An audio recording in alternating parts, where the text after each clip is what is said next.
बिस्मिल्लाहिर्रहमानिर्रहीम, अस्सलाम वालेकुम। रेड आई न्यूज़ के साथ मैं हुसैना हुसैन। चलते हैं खबरों की जानिब। शाह महमूद का नाम 9 मई वाक़यात पर काबीना कमेटी की रिपोर्ट में शामिल नहीं था। शाह महमूद कुरैशी का नाम वाज़िया तौर पर काबीना कमेटी की उस रिपोर्ट में शामिल नहीं था जो गुज़िश्ता निगरान हुकूमत ने 9 मई 2023 के पुरतशद्दुद वाक़यात की मुबैना मनसूबाबंदी के हवाले से तैयार की थी। अगरचे शाह महमूद कुरैशी के खिलाफ इन वाक़यात से मुतल्लिक FIRs दर्ज की गई थी जिन्हें रियासती इदारों पर होने वाले संगीन हमलों में शुमार किया जाता है, लेकिन सरकारी रिपोर्ट में उनका नाम कहीं नहीं आया। रिपोर्ट में PTI के सदर चौधरी परवेज इलाही का नाम भी शामिल नहीं था, जिससे इन दोनों के खिलाफ आयद करदा इल्जामात के कानूनी जवाब पर सवालात पैदा हुए थे।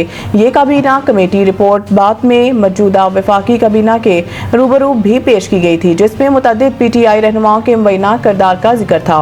रिपोर्ट के मुताबिक पार्टी चेयरमैन इमरान खान पर इन वाक़यात की मनसूबाबंदी का इल्ज़ाम आयद किया गया, जबकि एक तवील फहरिस्त में हमाद अजहर, जरताज कुल, मुराद सईद, फरख हबीब, अली अमीन गंडापुर, यास्मीन राशिद, महमूद रशीद और दीगर रहनुमाओं के नाम शामिल थे, लेकिन शाह महमूद कुरैशी और परवेज इलाही का जिक्र कहीं नहीं था।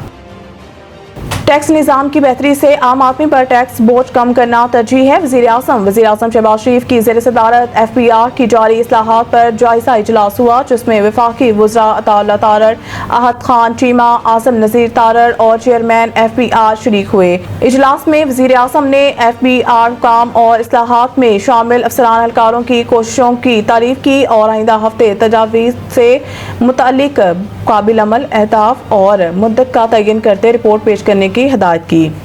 इजलास में गुफ्तगू करते हुए वज़ीर आज़म ने कहा है कि FPR की डिजिटाइजेशन से अहदाफ के असूल में मावनत मिली। मुस्तकिल बुनियादों पर पायदार निज़ाम बनाने के लिए इक़दाम यकीनी बनाए जाएँ और गैर रस्मी मईशत के सदबाब के लिए इन्फोर्समेंट से मुतालिक मज़ीद इक़दाम किए जाएँ। शहबाज शरीफ ने कहा है कि FPR डिजिटल विंग के असर नौ तश्कील के लिए अहदाफ के असूल के वक्त का तयन किया जाए।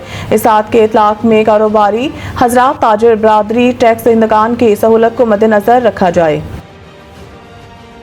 चीनी की एक्सपोर्ट के लिए 4 तरह के टैक्सेस को सिफर पर रखा गया। कायमा कमेटी में इंकशाफ पब्लिक अकाउंट्स कमेटी का इजलास जुनेद अकबर की सरबराही में हुआ, जिसमें सेक्रेटरी फूड सिक्योरिटी की जानिब से मुल्क में चीनी की सूरत हाल पर तफसीली ब्रीफिंग देते हुए बताया गया कि मौसमियाती तब्दीली की वजह से इस साल चीनी की पैदावार कम हुई है। ब्रीफिंग में मजीद बताया गया है कि पिछले साल 87 मीट्रिक टन चीनी पैदा की गई और इस साल ये 84 मीट्रिक टन रही। पिछले साल 77 शुगर मिल्स ने क्रशिंग की, जबकि इस साल 79 मिल्स ने की है। कीमतों में इजाफे की वजह से बफर स्टॉक के लिए 5 लाख टन चीनी के इंपोर्ट की समरी मंजूर की है। रियासत याना ने कहा है कि FPR से नया SRO जारी हुआ। इस पर सेल्स टैक्स को 18% से 0.2% किया गया है। नवीद कमर ने कहा है कि मेरे ख्याल में हुकूमत को चीनी की कीमत को कंट्रोल नहीं करना चाहिए। चीनी का बाहर जाना आना मसला नहीं है। क्या मुसाबकती कमीशन ने इस कार्टेलाइजेशन को ख़त्म करने के लिए कुछ किया?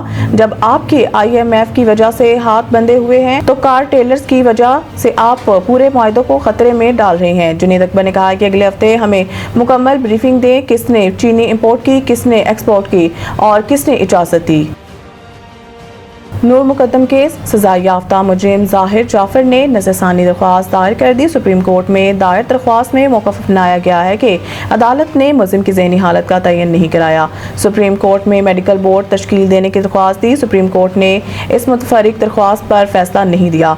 दरख्वास्त में कहा गया है कि सजाए मौत देने के लिए वीडियो रिकॉर्डिंग पर इन्हिसार किया गया। वीडियो ट्रायल के दौरान दुरुस्त साबित भी नहीं की गई। मुलज़िम को वीडियो रिकॉर्डिंग्स फराहम भी नहीं की गई।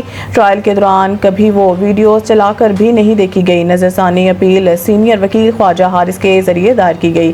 दरख्वास्त में कहा गया है कि फैसले पर नजरसानी के ठोस वजूहात मौजूद हैं, अदालत अपने फैसले पर नजरसानी करे। मज़ीद न्यूज़ और अपडेट के लिए देखते रहें रेड आई न्यूज़।